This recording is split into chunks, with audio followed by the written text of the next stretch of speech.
With Practice CS, you can easily enter receipts and adjustments, enter service charges, and produce statements. You can also quickly review and analyze your accounts receivable data using the various collection reports offered. Let's start by navigating to the Receipts and Adjustments screen. You can access it from the Actions menu or by opening the Clients pane from the bottom left and selecting Receipts and Adjustments under the Actions section. There are 3 tabs. The Entry tab is where you will enter receipts and adjustments. The Overview tab is typically used as a management review tool. It will list all receipts and adjustments that have been entered by your firm. They can be grouped and filtered in various ways. For instance, you can group by client name or filter for a specific date range. And Integrated Receipts allows you to retrieve information from NetClient CS, an online portal system that allows your firm to communicate with clients. Invoices can be sent to the client's portal for payment. Then you can bring those receipts back into Practice CS. Integrated Receipts will not be covered in depth in this course. If you need more information on this process, take our NetClient CS and Practice CS Integration course available in the Tax and Accounting Professionals Learning Center. Back on the Entry tab, we'll start with entering receipts. When you open the Entry tab, you will see the control date in the upper left. There are 2 typical approaches to determine the control date. The first is the date of deposit into the account. Some firms use this because it allows them to run reports based on control date in Practice CS and compare to their deposit slip or bank statement. This can be beneficial in determining if a receipt entry was missed for a check that a client claims was cashed. The second method is date of entry into the program.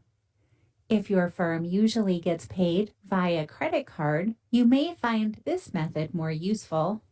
Within your firm, you'll need to decide which approach is the best fit. Next, select the bank that the receipts are deposited into. This will not physically deposit the payment into your bank. The selection here is used for reporting purposes. If you right-click in this field, you can add a bank account.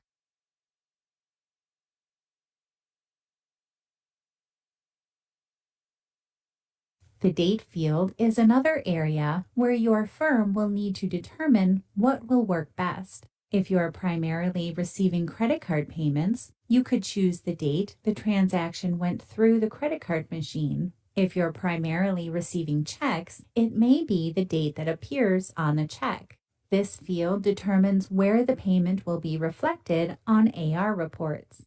Note that the control date and the receipt date do not necessarily have to match, depending on how your firm wants to track receipts. If you know the client ID, you can start typing in this field and it will autofill. This will also autofill the client description field. In the Type field drop-down menu, you'll see the 4 different types of receipts that can be entered into Practice CS. Your firm can use CodaPay to run credit cards or ACH transactions from within Practice CS. CodaPay is a third-party partner of ours, and this feature is only available if you have an account with them. If you are not using CodaPay, choosing credit card or ACH is simply an indication of the type of transaction. The transaction itself will need to be processed outside of Practice CS. For more information on our partnership with CodaPay and how to utilize this feature, click the link provided on screen. Click Continue when you're ready to continue with this course. The reference field is not required, but we recommend entering check numbers here. If check numbers are not important to your firm, you could instead use it for a transaction confirmation number. Once you have an amount entered, depending on your user preferences, when you move to the next field, the Applied Amounts dialog will open. This shows all open invoices and service charges. Also, depending on your user preferences, the amount can be applied to the oldest invoice first, and anything left over would be applied to the second oldest invoice, and so on. You'll see how to set up your own user preferences in the next module of this course. You can always change how the amount was applied if needed. As long as the amount and applied amounts in the bottom right of this dialog match, you will know you have fully applied this receipt. Notice that the program automatically moves down to the next row and starts to autofill fields as you work through the next entry. Make sure you're doing a quick check of those autofilled fields as you enter your receipts to make any changes if needed. For this example, you received this check from a client. Follow the on-screen prompts to enter the receipt.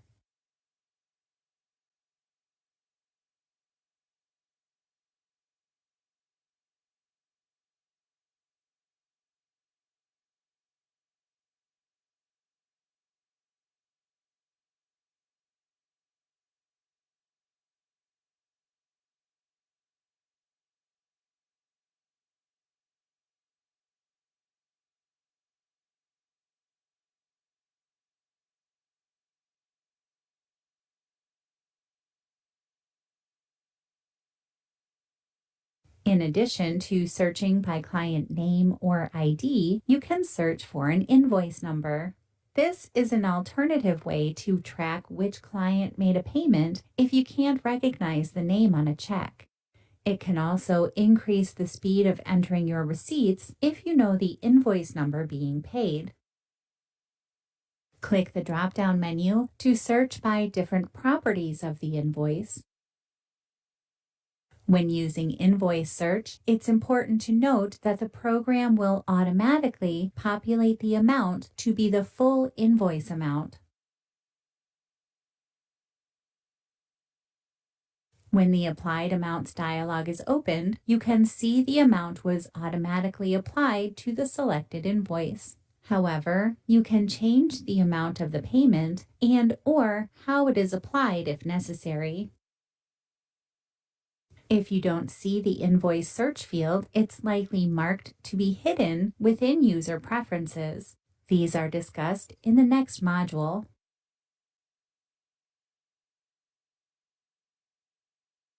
In the last module, we mentioned how user preferences can affect how you enter a receipt. In this module, you will learn how to set up your own user preferences. It's recommended that user preferences have a firm-wide default setup. However, in this course, you will learn how to set these preferences at a user level. User preferences can be found under the Setup menu. The top section is where you can control how fields appear on the Receipts and Adjustments entry screen. For some fields, you can choose a default. Selecting a default will cause these fields to auto-populate with these values. Setting a default for control date, and the bank accounts according to your firm's procedures can make entering receipts more efficient. For example, if your firm uses the date of entry for control date, you can set it to today's date and the system will automatically populate the current date. However, if you use deposit dates, you may not want to set a default. Another way to increase efficiency is to set fields to be skipped. This means when you are tabbing through fields, any field marked here will be skipped. You can still click into these fields to change them if needed. Since the first few fields have defaults selected, we will skip them to save time.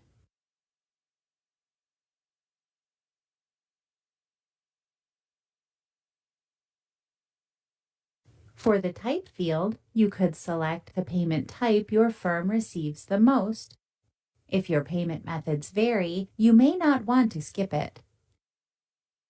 If there are fields that your firm never uses, you could hide them. For example, some firms never use links or custom field options.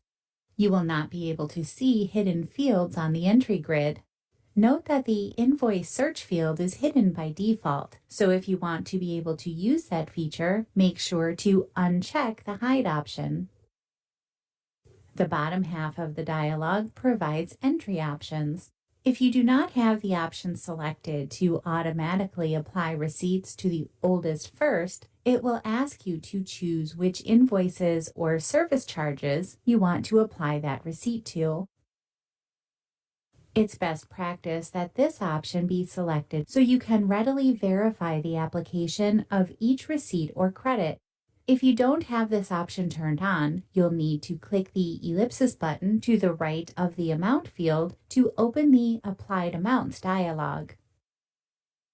Implied decimals on amounts can speed up entry by not having to input the decimal when entering amounts. For example, with this option selected, typing 500 will result in 500. If this option is not turned on, 500 will result in 5, since the program will assume 2 decimal places.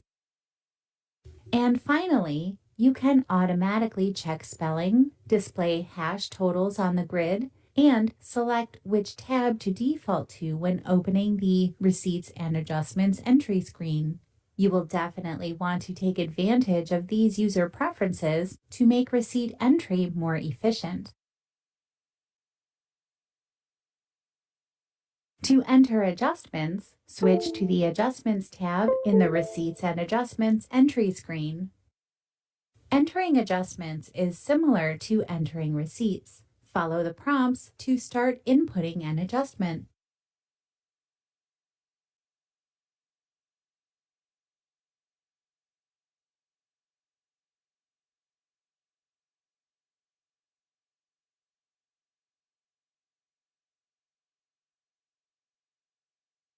One thing that will differ from receipt entry are the types available for selection. Credit card return can only be used if your firm is using CodaPay and processing credit cards within Practice CS. Both credit memo and write-off affect the balances of the client in the same way. They will decrease the opening balance of the client. For Practice CS purposes, the difference between them is that a credit memo is designed for courtesy work, as in you're offering a credit of some sort. For example, if a client disagreed with the pricing and you decided to credit their account after the fact. Whereas a write-off is for an amount you are never going to be able to collect. For example, maybe a client moved and you don't have a way of contacting them, so you decide to write off what they owe.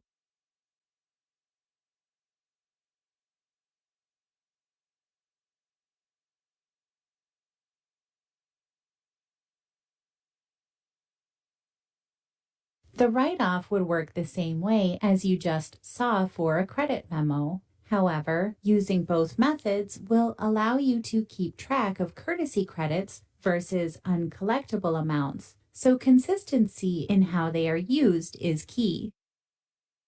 Create another entry to continue exploring adjustment types.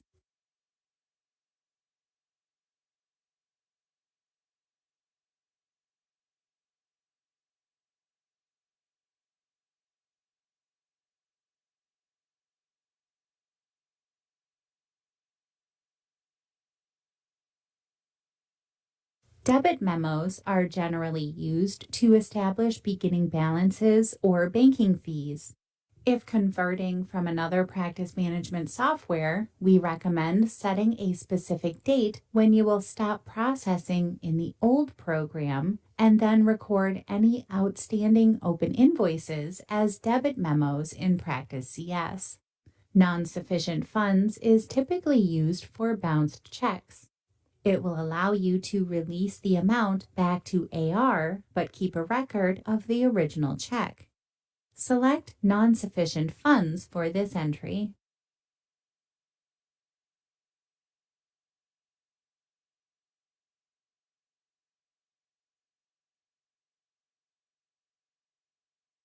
This time, the check selection dialog will appear so you can select the check that you're recording as having non-sufficient funds.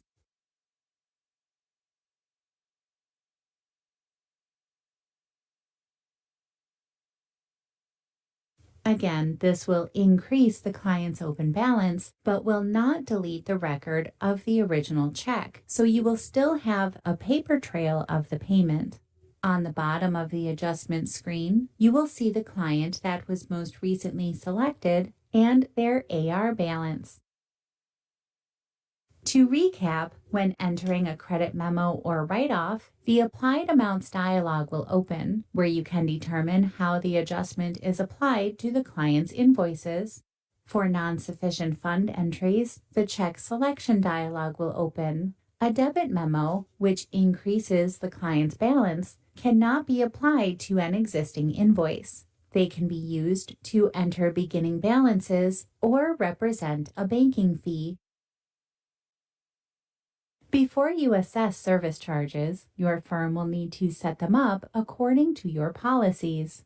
This is covered in the Firm and Staff Setup course, but let's briefly look at how this example database is set up.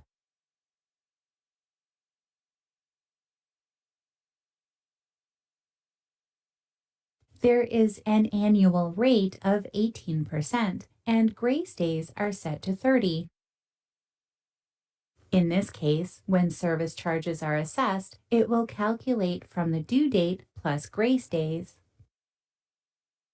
Once your firm has set up service charges, they will need to be assigned to your clients.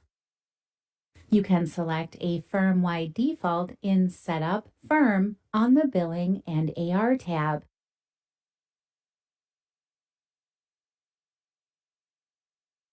This will only be applied to new clients and will not impact any existing clients. You can select the rate on a client-by-client basis in Setup Clients on the Billing and AR tab.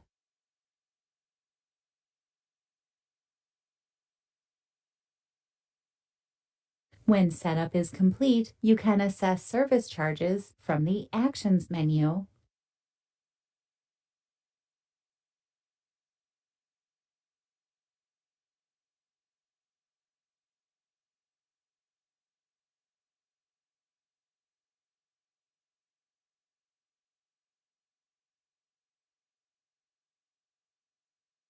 Once you select a date to calculate service charges through, you'll see clients with past due amounts, along with the service charge that would be imposed based on your firm's setup. You can override service charge amounts if needed. Overrides will appear in red. Right-click on the amount to delete an override.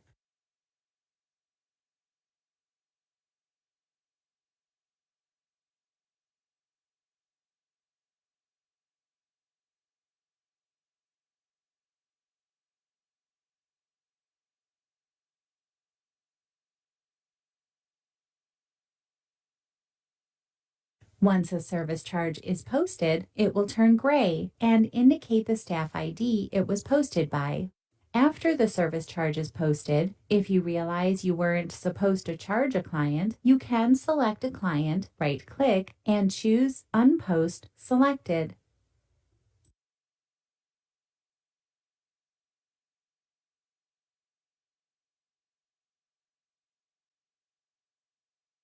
To provide a client with a recap of their current accounts receivables, you can generate a statement. Select File, Print Invoices and Statements, or select Print Invoices and Statements from the client pane on the left.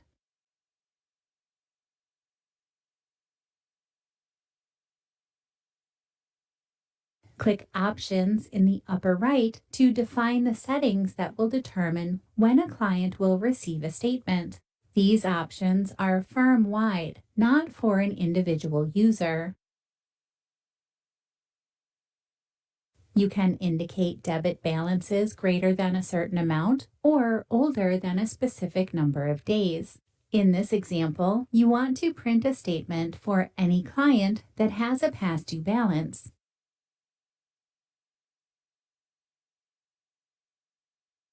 You could also print statements if they have a credit balance. For example, if they overpaid or your firm received a retainer payment. Zero balances with current activity means that they don't owe a back balance. They have already paid it off. If you don't want to send a client a statement in the same month they receive an invoice, you will leave this box checked.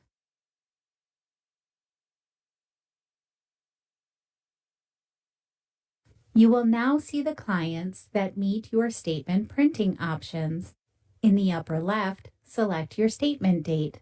This date will be used to calculate the number of days old a balance is for the oldest balance column.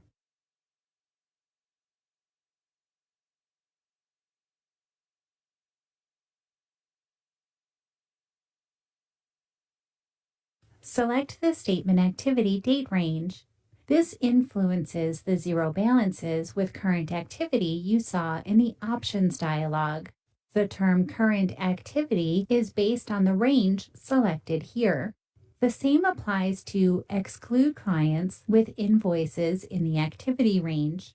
If they had an invoice within the range you set here, they would be excluded from this list. Depending on the setup of your statement, anything prior to the activity date range could be shown as a beginning balance. Statements can be previewed before printing them.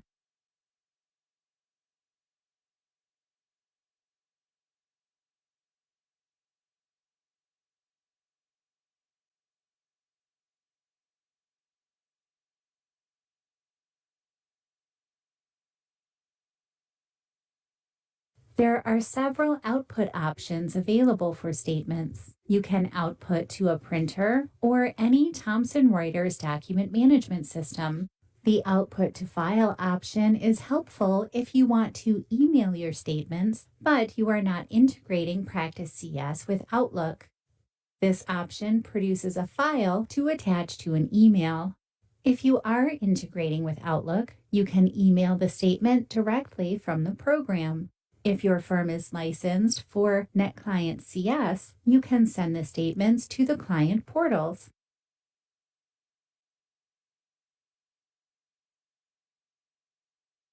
Back in the Receipts and Adjustments entry screen, let's look at the Overview tab. The Overview screen provides a list of all entries within Receipts and Adjustments entry. This is typically used as a management tool. You can filter, group, and sort the columns.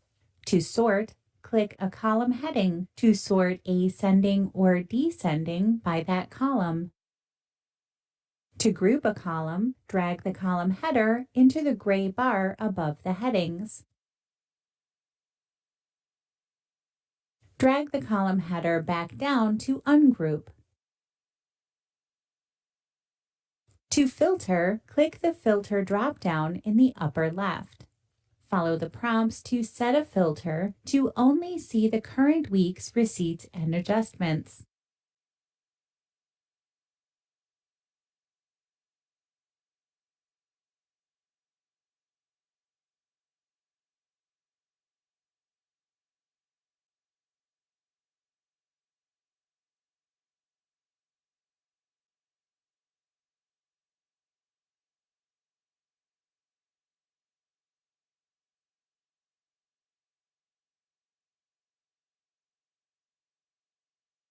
Practice CS offers several collection reports to enable you to analyze your firm's accounts receivable activity. They can assist you in determining which clients are delinquent on their accounts, what types of AR activity have been applied, and which clients have had service charges assessed. To view and print a collection report, choose File, Print Reports. The reports are grouped by type, so you would select the collection folder. Hover your mouse over any of the collection reports to see a description of that report.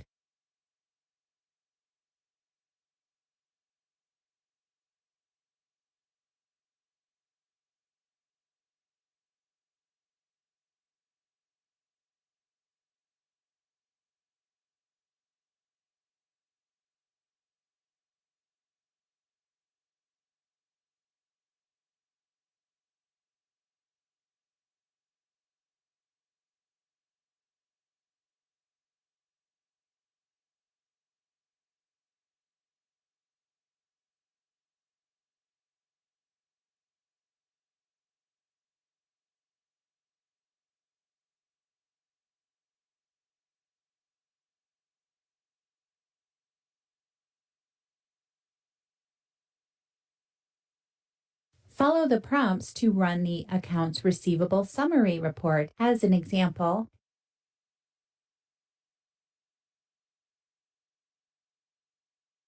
Now the report shows in the Selected Reports pane.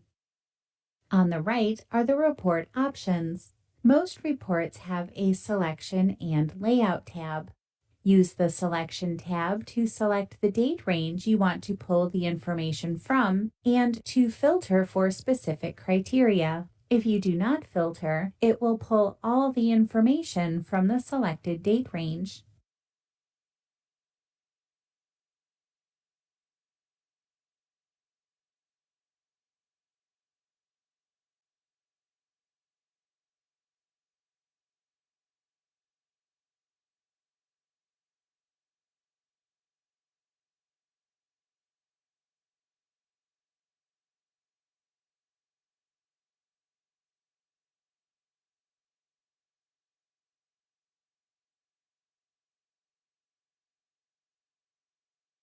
The Layout tab lets you decide how you want the report to be grouped and which category you want the details to be displayed for. Because this is a client report, all of the Detail By options are client-related. For this example, you want to see details by client, but you also want to see totals for each office.